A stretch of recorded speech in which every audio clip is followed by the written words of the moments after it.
안녕하세요. 오늘도 사연 살롱을 찾아주셔서 감사합니다. 저는 30대 중반의 여자입니다.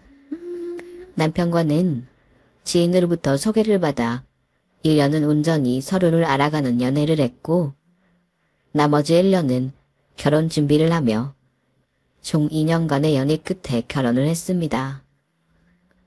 남편은 매사 예민하고 섬세한 편인 저와는 달리 모든 일에 무던하고 흔들림이 없는 성격이라 그 점에 끌렸던 것 같아요.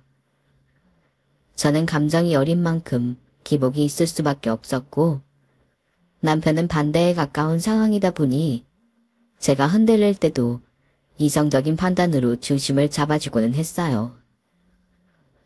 그 전까지 만나온 사람들은 다 저와 성향이 비슷한 사람들이었어서 제가 흔들리면 상대방도 저의 기분에 영향을 많이 받곤 했었는데 남편은 그렇지 않다 보니 그런 점이 굉장히 새롭게 다가왔던 것 같아요.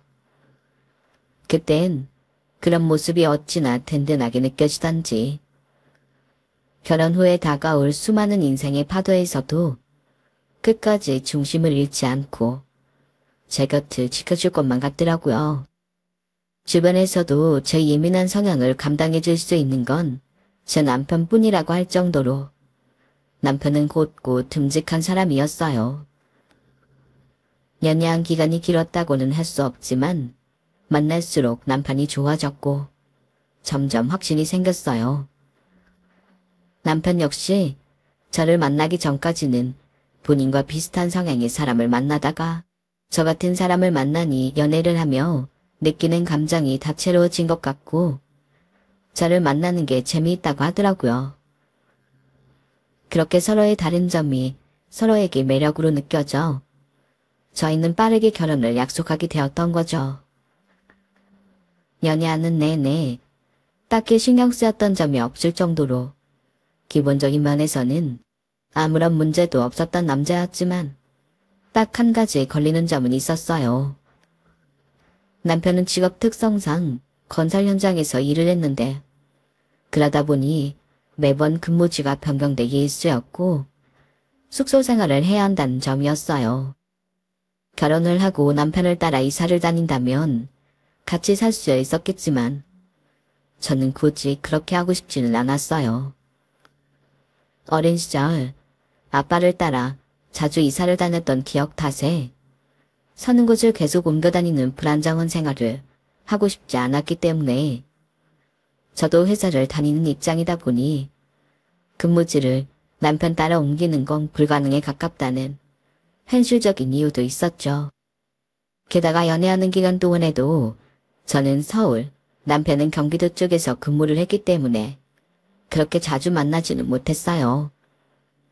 일주일에 한 번, 토요일에 만나는 게 전부였기 때문에 결혼 후 집을 합쳐서 주말 부부가 된다고 할지언정 연애할 때보다 더 만났으면 더 만났지 덜 만나는 건 아니었기 때문에 충분히 감당할 수 있을 거라고 생각을 했죠.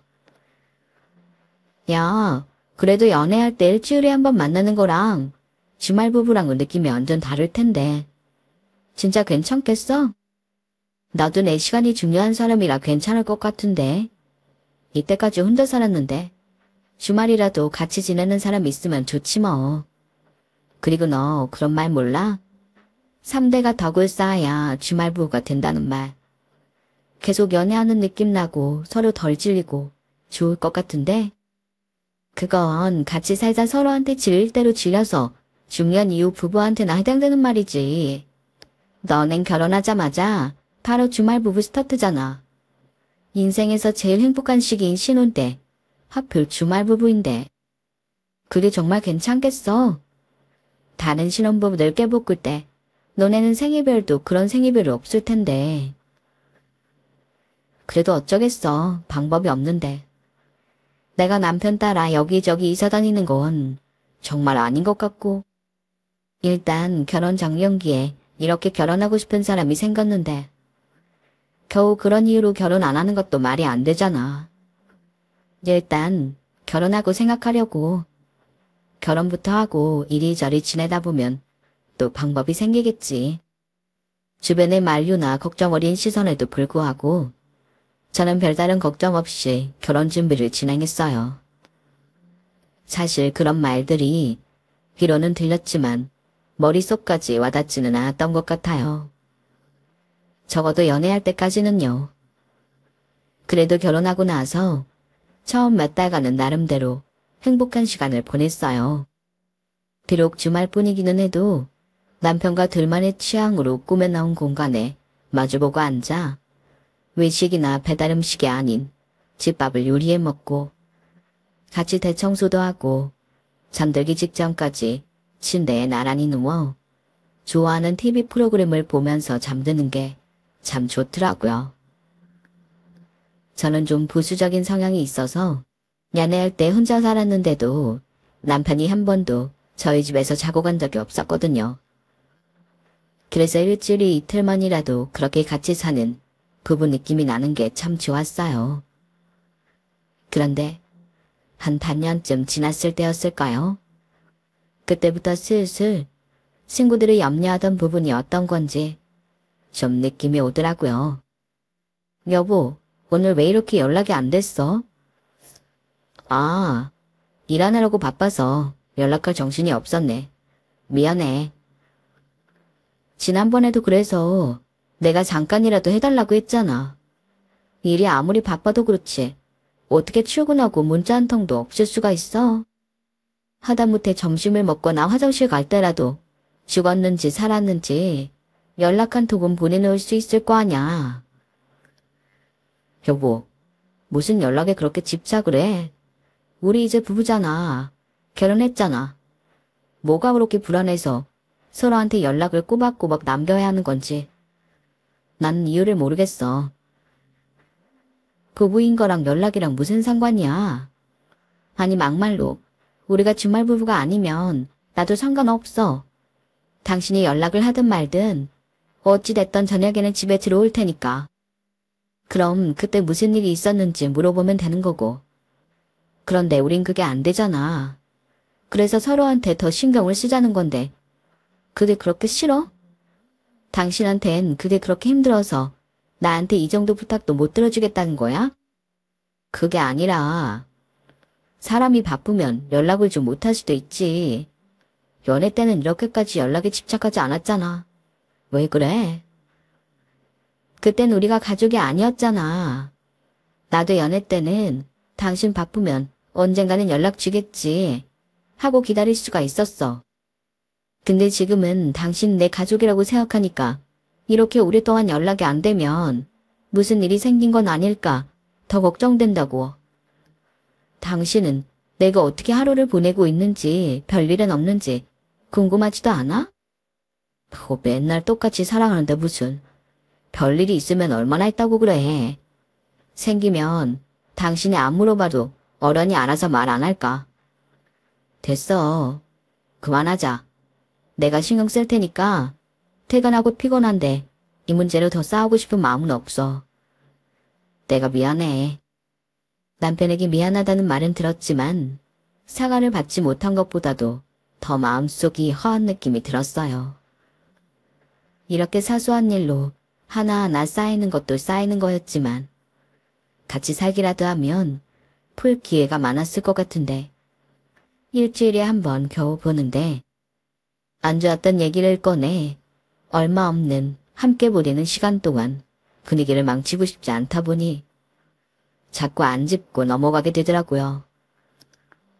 그러는 동안 남편과 보내는 하루하루는 안 싸우고 지나갈 수는 있었을지 몰라도 제 마음 깊은 곳 한 구석에 남아있는 남편에 대한 서운했던 감정들이 해소되지 않은 채로 응어리가 져 있었던 것 같아요. 뭐 여기까지만 해도 보통의 주말 부부나 장거리 커플들이 겪는 평범하고 흔한 고충이라고 할 수 있겠어요. 그런데 저희의 가장 큰 문제는 더 현실적인 곳에 있었어요. 바로 출산과 육아였어요.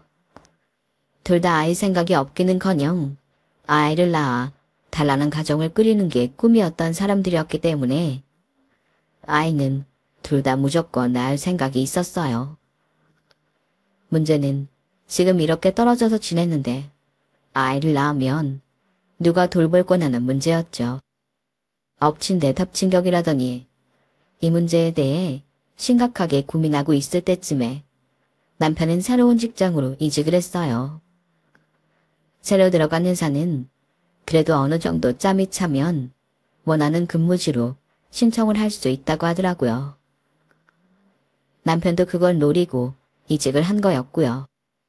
분명 처음 취지는 그랬는데 하필 남편이 처음 발령받은 곳은 시어머님이 살고 계신 인천 쪽이었어요. 그것도 시댁에서 지하철로 몇 정거장만 가면 금방 도착하는 거리였죠. 그 사실을 알게 된 시어머님께서는 완전히 경사라도 나신 듯 얼굴에 화색이 도셨어요. 거기 우리 집에서 20분이면 가는데 뭐하러 불편하게 생반남이랑 숙소 생활을 하고 그래. 그러지 말고 집에서 출퇴근해. 네가 쓰던 방도 그대로 놔두고 청소도 매일 하고 있어. 생각 좀 해볼게요. 남편은 제 눈치가 보였는지 말은 그렇게 했지만 내심 집에서 다니고 싶어 하는 것 같았어요. 뭐 그건 저도 이해가 안 되는 건 아니었어요. 보통 숙소는 2인이 함께 쓰는 구조라 룸메이트를 어떤 사람으로 만나게 되느냐에 따라 남편의 삶의 질이 좌우되는 거나 마찬가지였거든요. 그보다는 차라리 집에서 어머님과 살면서 마음 편하게 쓰던 방을 쓰고 안 그래도 결혼하면서 혼자 살게 되신 시어머니와 저녁이라도 한 끼 더 함께 먹을 수 있으면 좋을 것 같기는 했어요. 저도 부모가 있는 자식 입장으로서 남편의 입장이 이해되기는 했지만 이상하게 그게 싫더라고요. 남편이 알아서 선을 그어줬으면 좋겠는데 선을 긋기엔 모든 조건이 남편에게 좋은 조건이었어요. 그래서 대놓고 반대는 못하고 조심스럽게 속마음을 내비쳤죠. 여보, 근데 어머니하고는 같이 안 살면 안 돼?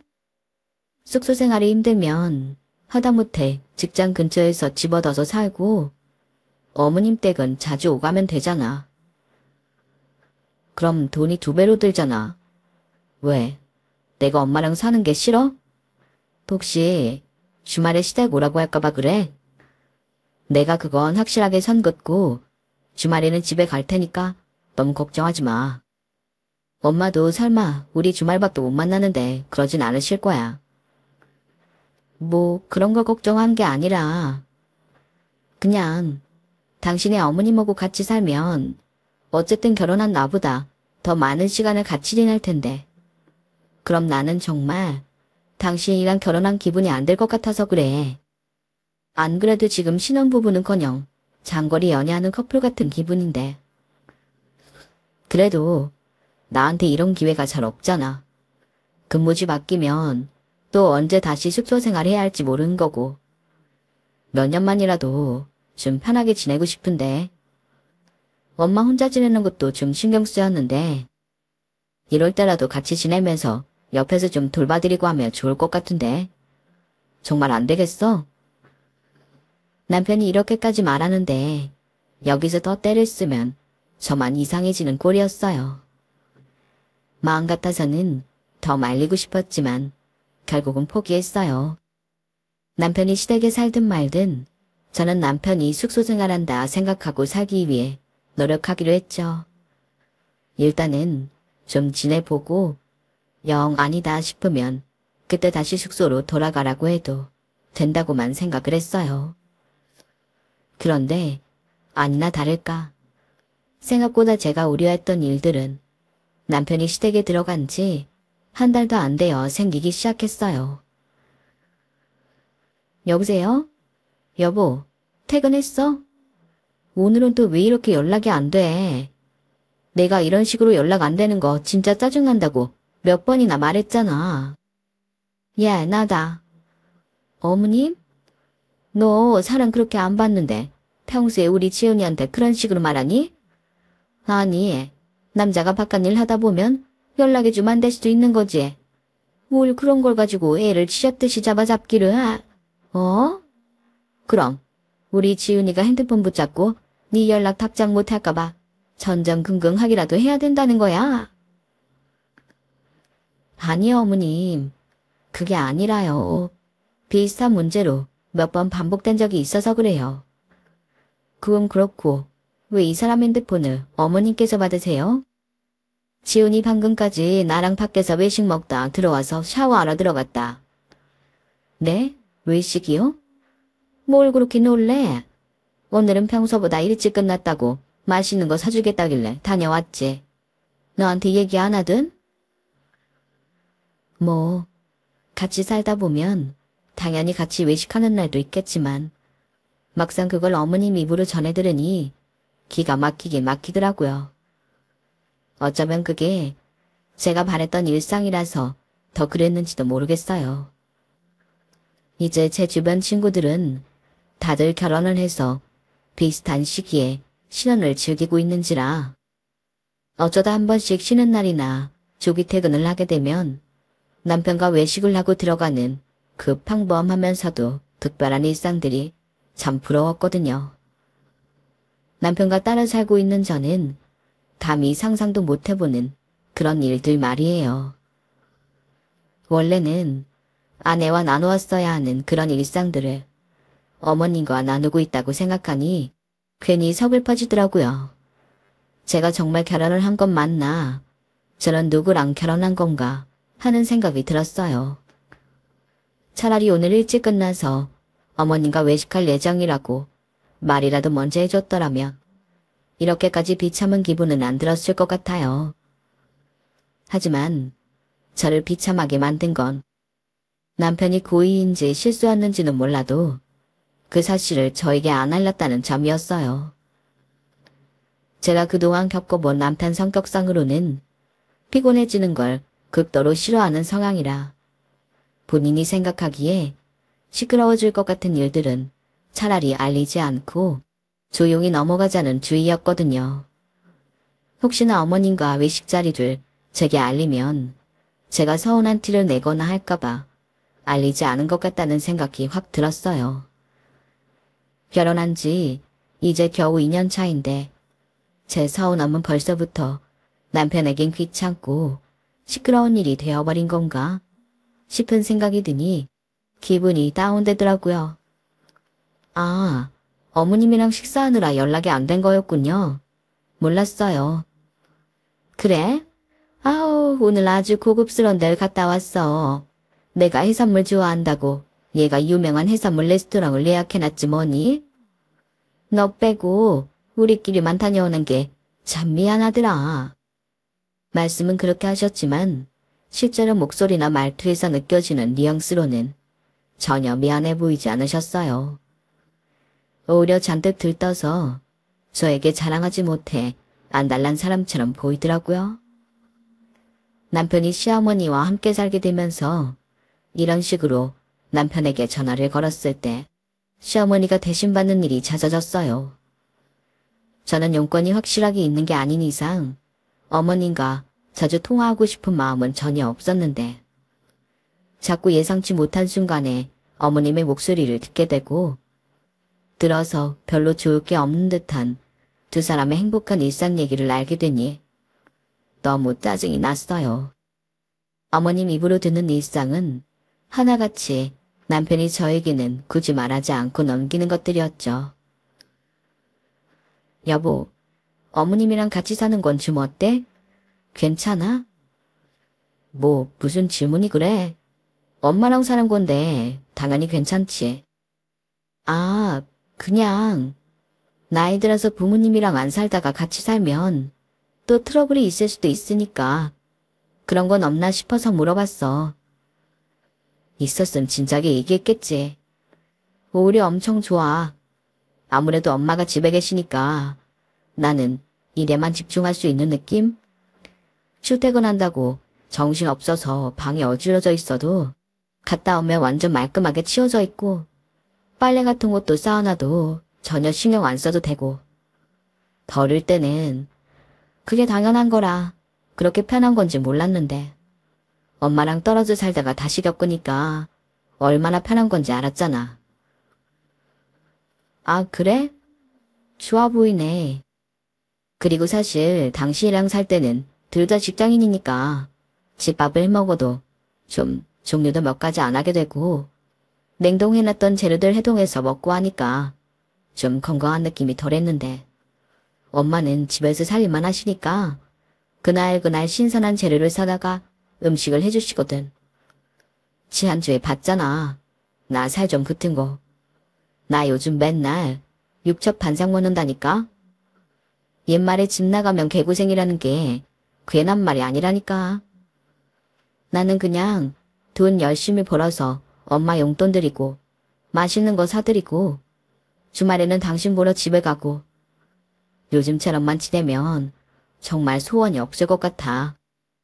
신혼집에서 저와 함께 산다는 선택지가 분명하고 당연하게 존재함에도 불구하고 그렇게 말하는 남편에게 순간 정남이가 확 떨어지더라고요. 한마디로 가사노동 다 책임지고 육첩 반상까지 차려주시는 어머니와 사는 게 더 편안히 좋고 저랑은 주말에 만나서 시간 보내는 것만으로도 충분하다는 뜻으로 들어졌어요. 확인사살 당하듯 그런 말을 듣고 나니 남편에 대한 애정이 전과는 확실히 달라졌음을 스스로 느낄 정도로 많이 제 태도도 변하게 됐어요. 매번 시어머니가 전화를 대신 받는 것도 짜증나서 전화도 잘 안 하게 됐고 제가 전화를 잘 안 하고 연락을 줄이다 보니 남편이 제게 연락을 하는 빈도수에 대해서도 전혀 터치를 안 하게 됐어요. 그러다 보니 평일에는 거의 서로 생존 확인 정도만 하고 남처럼 지냈어요. 아니 하다못해 제 직장 동료들도 제가 하루하루를 어떻게 보냈는지 어떤 기분인지를 알 정도였는데 남보다 못한 사이라고 해도 전혀 이상할 게 없었죠. 니들이 오늘 생각보다 회식이 길어지네. 괜찮아? 남편이 뭐라고 안 해? 남편이요? 남편은 저 오늘 회식인 건 알기나 할지 모르겠네요. 응? 말 안 했어? 숨긴 거야? 술자리 가는 거 안 좋아하나? 술자리는커녕 제가 살았는지 죽었는지나 알면 다행이네요. 응? 아 맞다. 이들이 남편이랑 따로 산댔지. 술이 들어와서 잠깐 까먹었어. 시댁에 산다고 그때 얘기 다 들었던 것 같은데. 맞아요. 지금 아주 마마보이처럼 어머님이랑 깨볶으며 살고 있어요. 맞다. 이대리. 근데 시댁이 홀 시어머니 하나뿐이라 하지 않았어? 네. 그게 왜요? 아, 그거 쉽지 않은데. 처음 들었을 때부터 좀 쎄하다 싶었거든. 쎄하다고요? 보통 시어머니 중에 제일 최악인 게 홀 시어머니인데. 몰라. 나 아는 사람도 홀 시어머니 있는 남자한테 시집갔다가 아주 애틋한 모자관계에 껴서는 엄청 고생했어. 아, 원래 시어머니랑 남편 친하게 지내는 거 안 좋아. 당연한 거 아니야. 니들이도 그 꼴 나기 전에 얼른 남편 데려와. 시아버지 계신다고 해도 찜찜한 마당에 지금 시어머니랑 둘이 산다는 게 좀 그렇지 않아? 그렇게 연세든 분들 중에서는 아들을 남편 대신으로 생각하는 사람들도 많아. 지금은 별 문제 없을지 몰라도 나중에 진짜 어이없는 일 생긴다? 주변에서는 제가 결혼한 사람 치고는 너무 자유롭다거나 같이 있을 때 남편에게 연락이 오거나 주고받는 모습을 전혀 못 보는 것에 약간 걱정을 해주더라고요. 저의 상황이 또 특수한 상황이니 유독 더 걱정을 받았던 것 같았어요. 사실 저도 결혼할 때 홀 시어머니라는 점이 걸리지 않았던 건 아니지만 그때만 해도 남편이 어머님 혼자라고 그렇게 애틋한 모습을 보였던 건 아니라서 안심하고 결혼을 했던 것 같아요. 하지만 뭔가를 돌이키기엔 늦었다는 생각이 들었죠. 제가 처음부터 남편이 시댁 가서 사는 걸 뭘 모르고 찬성했던 것도 아니었고요. 그냥 이대로 지내다가 뭔가 문제가 터지면 이혼할 각오까지도 하고 있었어요. 그러다 일이 터졌죠? 임신입니다. 네? 지금 4주차 정도 됐네요. 전혀 눈치 못 채셨어요?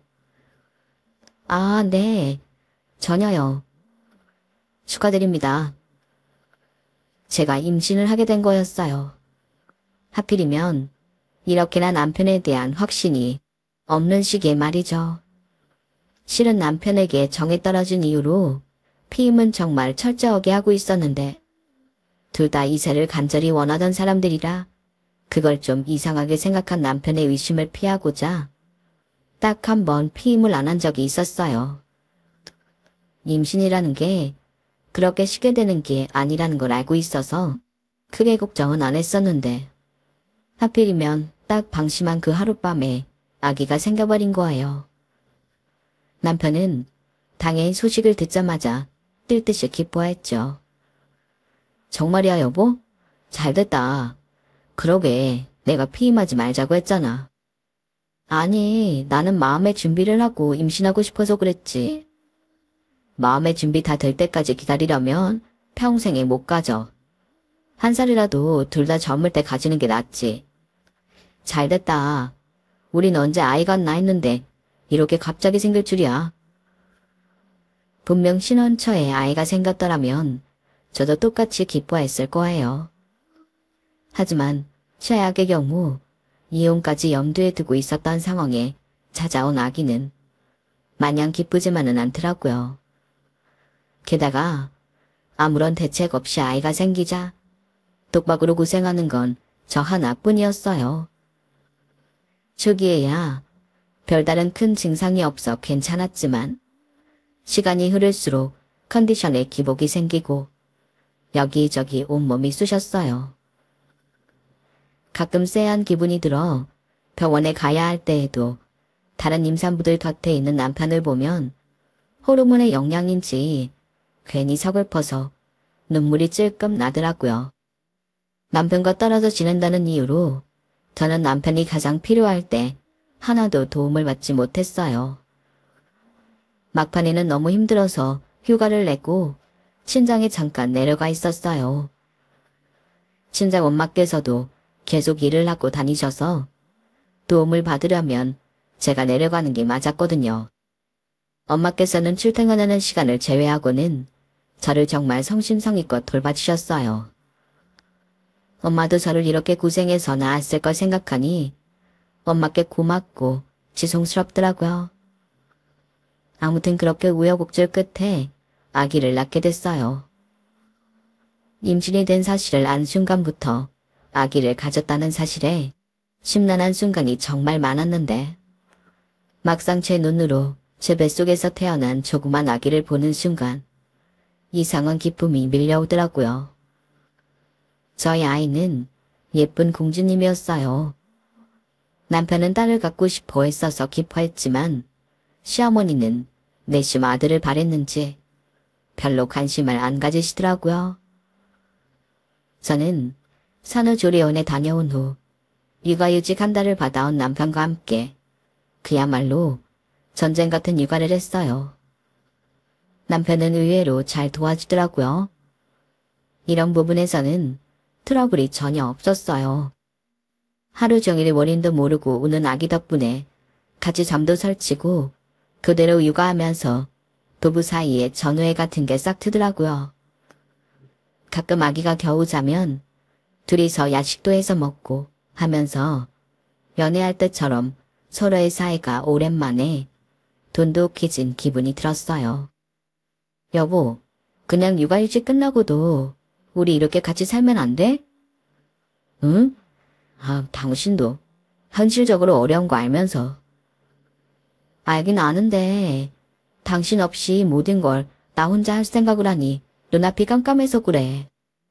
우리 떨어져 살 때는 매일같이 싸우기만 했는데 막상 붙어 사니까 전혀 싸우지도 않잖아. 우리가 처음부터 남들처럼 같이 살았으면 잘 살았을까? 그런 생각도 들고. 보통 붙어서 살면 더 싸우지. 여보, 지금이야 애 키운다고 정신 없어서 우리가 싸울 틈도 없으니 그런 거고. 그리고 나 아직 근무지 이전 신청할 수 있는 시기도 아닌데 우리가 어떻게 같이 살아? 차 타고 출근하면 안 돼? 그래도 차로 1시간이면 갈 수 있잖아. 여보, 아무리 차 타고 다닌다 해도 출퇴근 시간대에 그게 쉬운 건 줄 알아? 당신도 회사 다 다녀본 사람이 왜 그래? 아침 저녁으로 1시간 차이가 얼마나 큰데. 그리고 그렇게 해서 같이 살아봐야 어차피 당신한테 별 도움도 안 돼.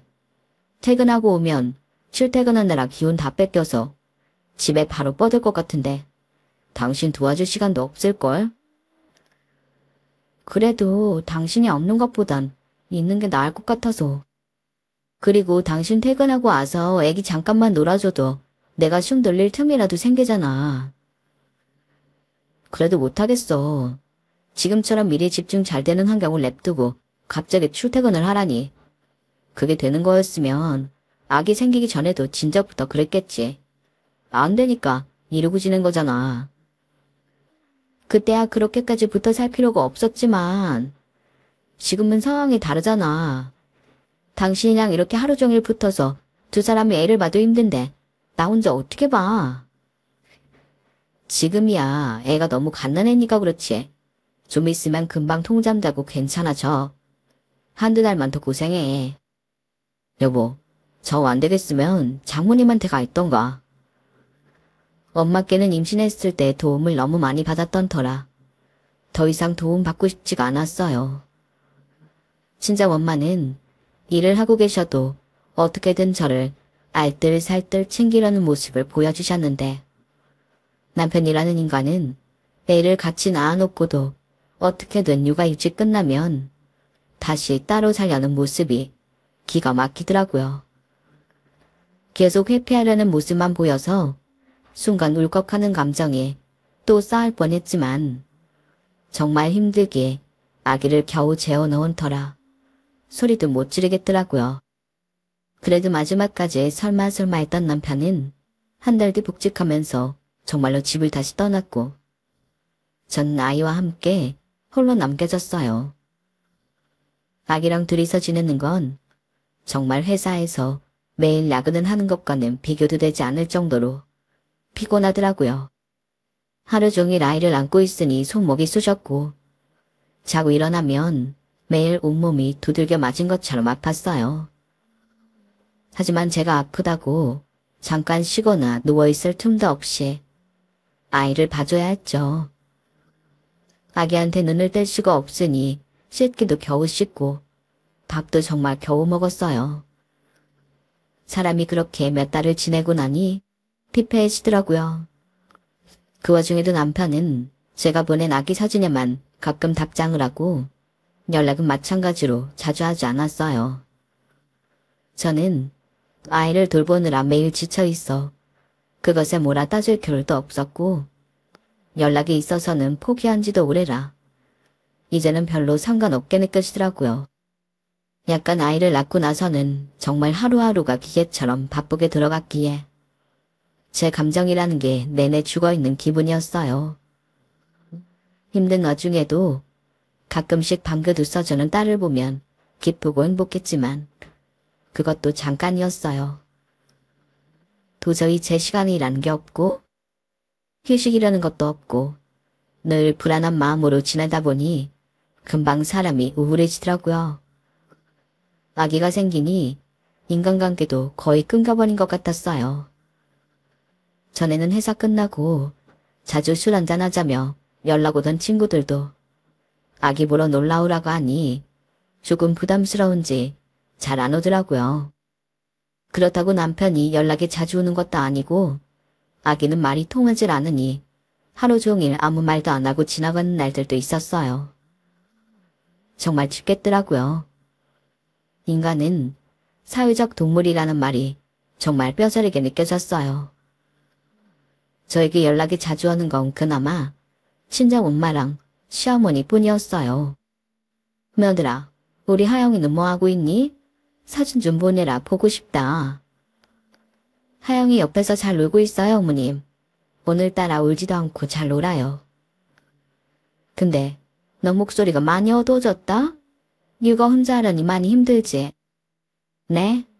네, 그런데 뭐 어쩌겠어요. 남편이 절 도와줄 수 있는 상황이 아니잖아요. 나도 애 혼자 키워봐서 얼마나 힘든지 안다. 애 하나 키우려면 어른 셋이 붙어야 한다는 말도 있잖아.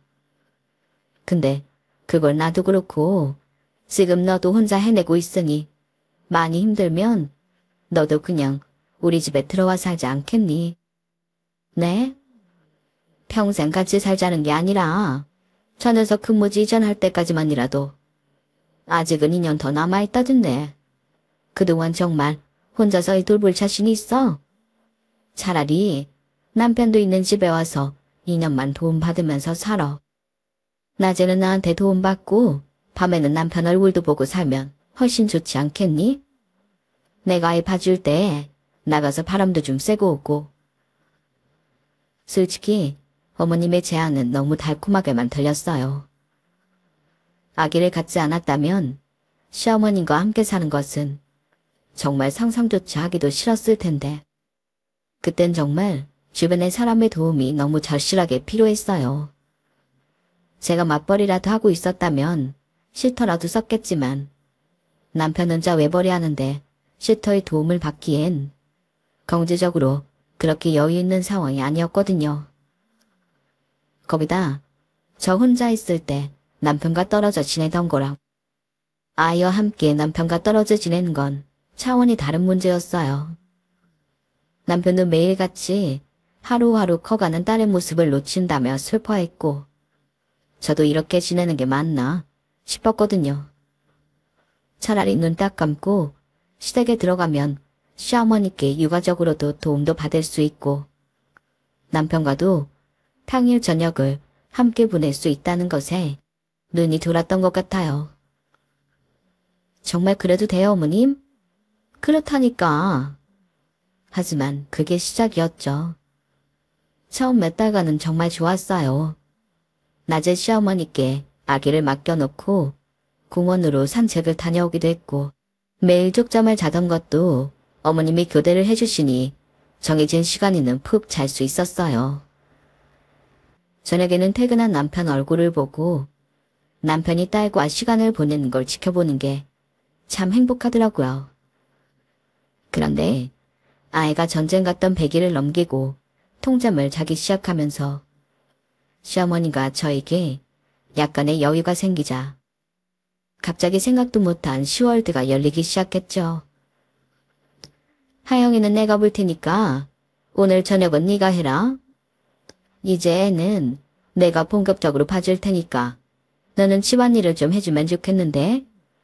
그동안 남편 뒷바라지 못했으니 이제라도 해주는 게 좋지 않겠어? 어차피 애 크면 병행해야 하는데.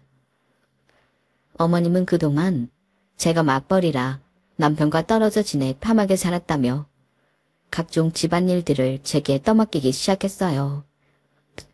처음엔 어차피 제가 집안일을 하는 동안 어머님은 아기를 봐주니 노동량은 도찐개찐이라 생각이 들어서 묵묵히 했는데 이게 반복이 되다 보니 영 아니다 싶은 거예요.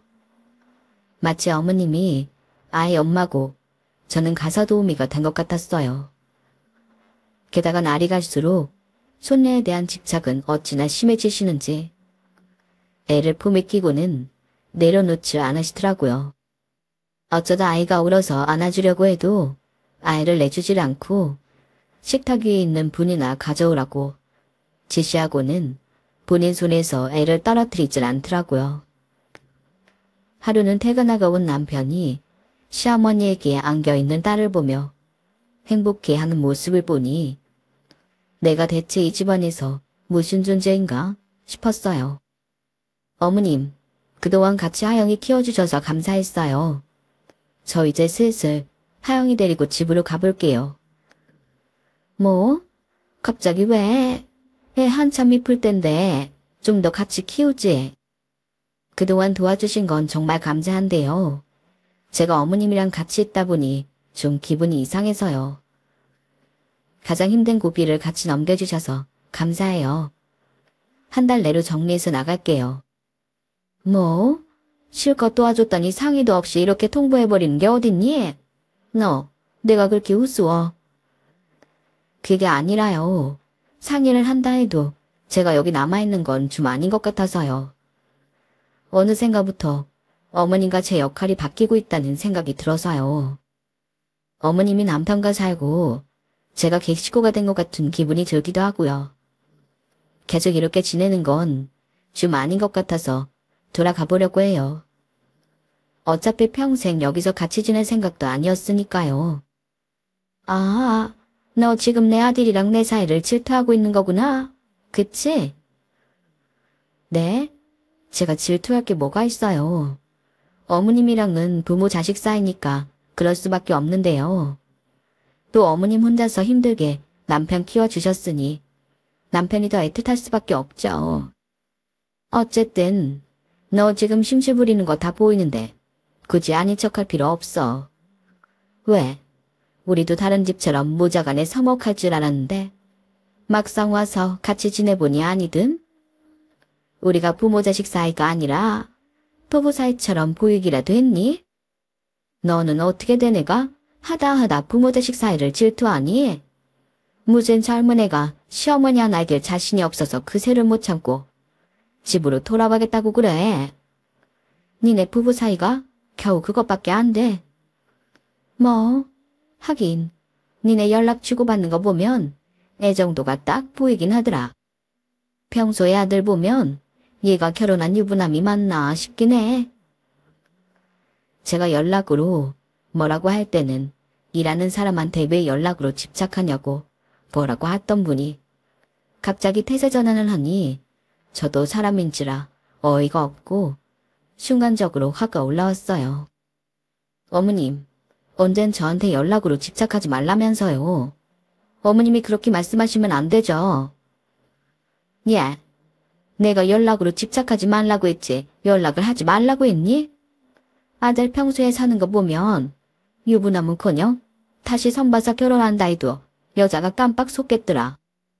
남자야, 원체 자유롭게 살게 두는 게 부부 생활엔 더 낫다지만 이건 내가 봐도 좀 아니다 싶어서. 가뜩이나 그동안 떨어져 지낸 세월도 있는데 지금이라도 같이 살면서 남편 간수 좀 잘해야 하지 않겠어? 어머님, 저랑 같이 계속 살고 싶어서 지금 이러시는 거예요? 저한테 이러시는 이유가 뭐예요? 너랑 살고 싶긴. 너 없으면 나야 더 편하고 좋지. 대신 하영이는 두고 가라. 요즘 하영이 보는 재미를 사는데 걔를 데리고 오겠다고 하면 어쩌니? 나도 그동안 하영이 키워줬으니 이래라 저래라 할 자격이 있어. 그게 싫으면 적어도 내가 하영이 같이 키워준 기간 동안만이라도 하영이 이 집에 두고 가. 네? 제 배로 낳은 제 딸인데 제가 굳이 왜 그래야 하죠? 키워주신 건 감사한데요. 아이를 두고 갈 만큼 감사하진 않아요.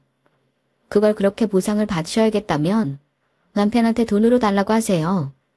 하영이는 제 딸이지만 남편 딸이기도 하니까. 뭐? 너 진짜 갈 때까지 가자는 거야? 열등감만 넘쳐가지고는. 너 네 남편이 나한테 뭐라고 했는 줄 알아? 너랑 살다 나랑 사니까 아주 몸이 너무 편하단다. 원래는 결혼하면 이런 생활 꿈꿨었는데 네가 일에 미쳐가지고 가사를 하나도 안 돌보니까 퇴근하고 가사 일하기 바빠서 피곤해 죽겠다고. 이럴 줄 알았음 평생 엄마랑 사는 건데. 그러더라. 내가 요즘 좀 너한테 집안일 시켰다고 불만 생겨서 일어나 본데 난 다 뜻이 있어서 시킨 거였어. 집안일도 계속 해봐야 늘고 습관이 잡히지.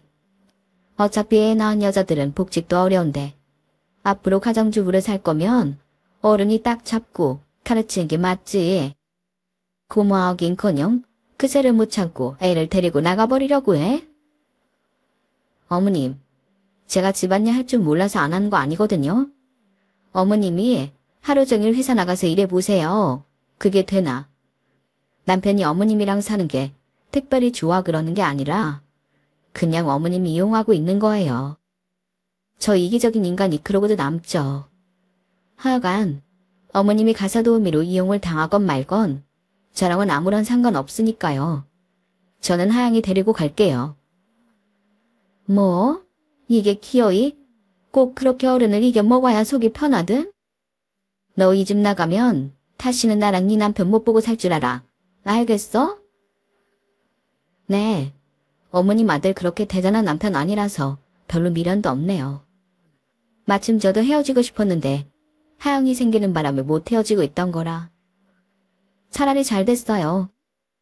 귀한 아들 평생 옆에 끼고 두 분이서 백년해로 하세요.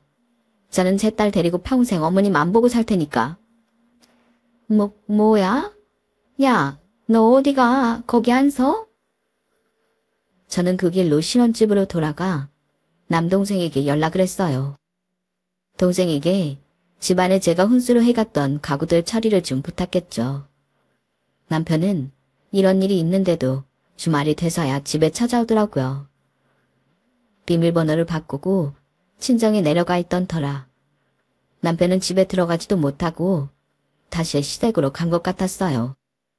남동생이 혼수를 다 처리해주고 난 뒤에야 저는 짐을 제대로 싸서 친정에 내려왔고 남편은 텅 빈 집을 보며 어이없어 하더라고요. 저는 이혼을 요구했지만 남편은 받아들이지 않았어요. 저는 결국 변호사인 동생의 도움을 받아 이혼 소송을 걸었죠. 더 이상은 저런 이기적이고 무책임한 남편 밑에서 딸을 키우고 싶지 않더라고요. 다른 건 몰라도 딸에게만큼은 죽고 못 살던 시어머니와 남편이 딸과 생이별을 하니 괴로워하는 모습이 볼만하더라고요. 저는 얌전히 이혼을 받아들이면 딸만큼은 주기적으로 만나게 해주겠다고 약속을 했고 제가 원하는 조건으로 이혼을 했어요. 물론 딸을 보게 해주겠다는 건 거짓말이었죠. 저는 결혼한 뒤에는 연락처를 전부 바꾸고 친정마저 이사를 가 지금은 시댁과는 완전히 연을 끊고 친정에서 지내고 있어요.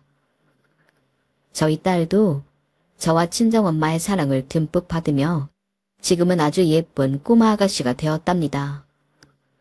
정말 매일 밤 결혼을 후회할 만큼 지긋지긋하고 외로웠던 결혼 생활이었지만 그래도 남편이 제게 남겨준 선물이 하나 있기는 하네요.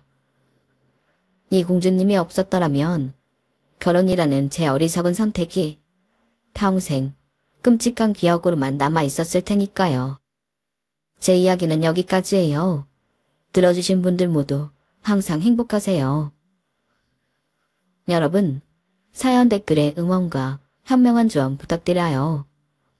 좋아요와 구독은 저에게 큰 힘이 됩니다.